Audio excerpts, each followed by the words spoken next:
અરવલ્લી ભિલોડાની ઇન્દ્રાસી નદીમાં વૃદ્ધા તણાઈ। રતનબેન ભગોરા નામના 70 વર્ષીય વૃદ્ધા નદીના ધસમસતા પ્રવાહમાં તણાયા હતા। કિશનગઢની કડવા ડુંગળીની વૃદ્ધા ગઈકાલે બપોરથી નદીના પાણીમાં લાપતા। પરિવારજનોએ તેમની શોધખોળ શરૂ કરી છે। સાબરકાંઠામાં પૂર્વ સાંસદને લાગ્યો રીલ્સનો ચસ્કો। તંત્રના એલર્ટ વચ્ચે પૂર્વ સાંસદ દીપસિંહ રાઠોડ ધસમસતા નદીના પ્રવાહમાં સમીપ પહોંચ્યા હતા। પૂર્વ સાંસદ ભાન ભૂલીને સોશિયલ મીડિયાની રીલ બનાવવા સાબરમતી નદી કાંઠે પહોંચ્યા। 68 વર્ષની ઉંમરના પૂર્વ સાંસદે તંત્રની અપીલના ધજાગરા ઉડાવ્યા। ધસમસતા પ્રવાહ નજીક રીલ્સ બનાવવા સાબરમતી નદી કાંઠે પહોંચ્યા। પૂર્વ સાંસદ દીપસિંહ જ્યાં પહોંચ્યા એ ખૂબ જ જોખમી પોઈન્ટ છે। સાબરમતી નદી કાંઠા વિસ્તારમાં ન જવા તંત્રનું એલર્ટ। લોકોને દૂર રહેવાની અપીલને અનુસરવાનું કહેવાને બદલે ખુદ નેતા જ લોકોની સામે જોખમી રીલ બનાવવા લાગ્યા। પૂર્વ સાંસદે સાદોલિયા પુલ પાસે બનાવી જોખમી રીલ। સોશિયલ મીડિયામાં તે ખૂબ વાયરલ થઈ।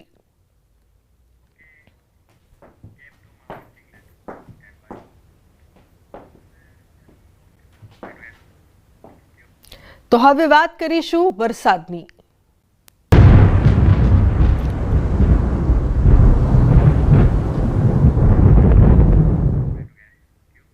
તો આગાહીકાર જયપ્રકાશ માઢકની મોટી આગાહી। રાજ્ય પર હજુ વરસાદી સિસ્ટમ યથાવત રહેશે। ટ્રોપિકલ સાયક્લોન ભારત તરફ આગળ વધતું જાય છે। 27 ઓગસ્ટની આસપાસ બંગાળની ખાડીમાં પહોંચશે। ભારતના મોટા ભાગના વિસ્તારમાં તોફાની વરસાદ પડશે।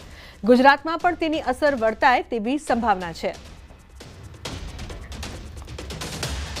આ ટ્રોપિકલ સાયક્લોન હવે બંગાળની ખાડી તરફ આવી રહ્યું છે, જે 27 ઓગસ્ટ આસપાસ બંગાળની ખાડીમાં પ્રવેશ કરશે, ઉત્તર બંગાળની ખાડીના ભાગમાં। અને જો કે વચ્ચે વિયેતનામમાં એ લેન્ડફોલ કરવાને લીધે નબળું પડી ચૂક્યું હશે, પણ અરબ સાગરનો ભેજ મળતા જ એ ફરી સક્રિય થઈ જશે। અને કેટલું ખતરનાક થઈ શકે છે એની વાત કરીએ તો 28 થી 30 ઓગસ્ટ વચ્ચે મજબૂત ડિપ્રેશન બનશે કે તેનાથી પણ વધુ ડીપ બની શકે છે। ભારતના પૂર્વીય તટ પ્રદેશો પર એની સીધી અસર જોવા મળશે, જેને લીધે તટીય ઓરિસ્સા, પશ્ચિમ બંગાળ અને આંધ્રપ્રદેશના અમુક હિસ્સાઓમાં જોરદાર વરસાદ પડશે અને સમુદ્રમાં ભારે પવન ફૂંકાશે। છોટાઉદેપુરમાં વરસાદી માહોલ। શહેરના અનેક વિસ્તારોમાં ધોધમાર વરસાદ। Main highway, ST depot, petrol pump, ચોકડી સહિતના વિસ્તારોમાં ધોધમાર વરસાદ વરસી રહ્યો છે। તો મધ્ય ગુજરાતમાં ભારે વરસાદની હવામાન વિભાગની આગાહી। વરસાદને લઈને વાતાવરણમાં થઈ ઠંડક। ઉપલેટાના ગઢાડા ગામનો કોઝવે ધોવાયો છે। ઉપલેટા પાસે આવેલ મોજ નદી પરનો ડેમ ઓવરફ્લો થતા કોઝવે ધોવાયો છે। કોઝવે ધોવાઈ જતા ગામના લોકોને 10 થી 12 કિલોમીટર ફરીને જવું પડી રહ્યું છે। ઉપરવાસમાં પાણીનું વહેણ વધી જતા નીચેનો કોઝવે ધોવાયો છે। તો હાલ રસ્તો બંધ કરી અવરજવર ન કરવા માટે તંત્રએ તાકીદ કરી છે। રાજસ્થાનના ટોંક જિલ્લામાં ભારે વરસાદ બાદ અનેક ગામોમાં પૂર જેવી સ્થિતિ સર્જાઈ છે।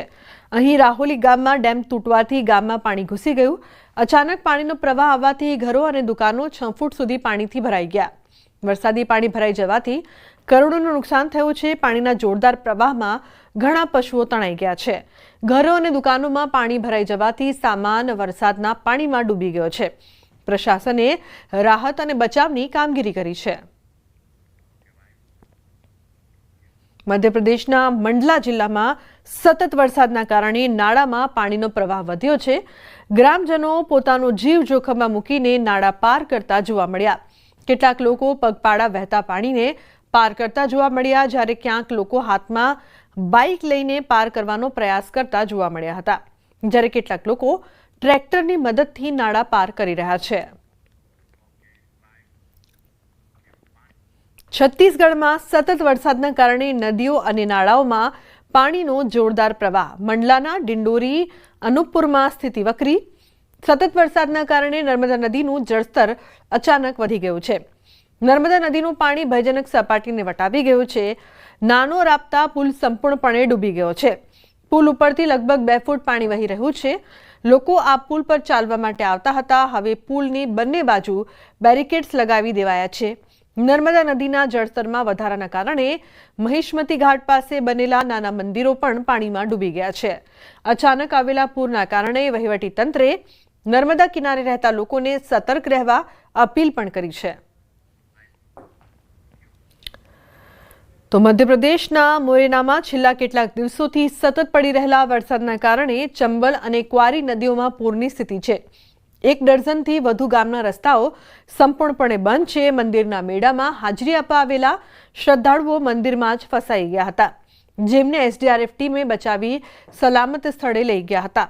ચંબલ નદીમાં અચાનક આવેલા પૂરના કારણે ચંબલ નદી ભયના નિશાનથી 1 મીટર ઉપર પહોંચી ગઈ છે. જમ્મુના જાવેદનગરમાં તવી નદી નજીક વરસાદે ભયંકર તબાહી મચાવી છે, જ્યાં ઘરો પત્તાની જેમ ધરાશાયી થઈ રહ્યા છે. સતત 1 અઠવાડિયાથી થઈ રહેલી ભારે વરસાદથી 16 ઘરો તવી નદીમાં વહી ગયા. રહેવાસીઓ ઘરોમાં તાળા મારી પોતાનો જીવ બચાવવા માટે સ્થળ છોડીને ચાલ્યા ગયા. લોકોનો આક્ષેપ છે કે પ્રશાસન હજુ સુધી કોઈ પગલાં નથી ભરી રહ્યું.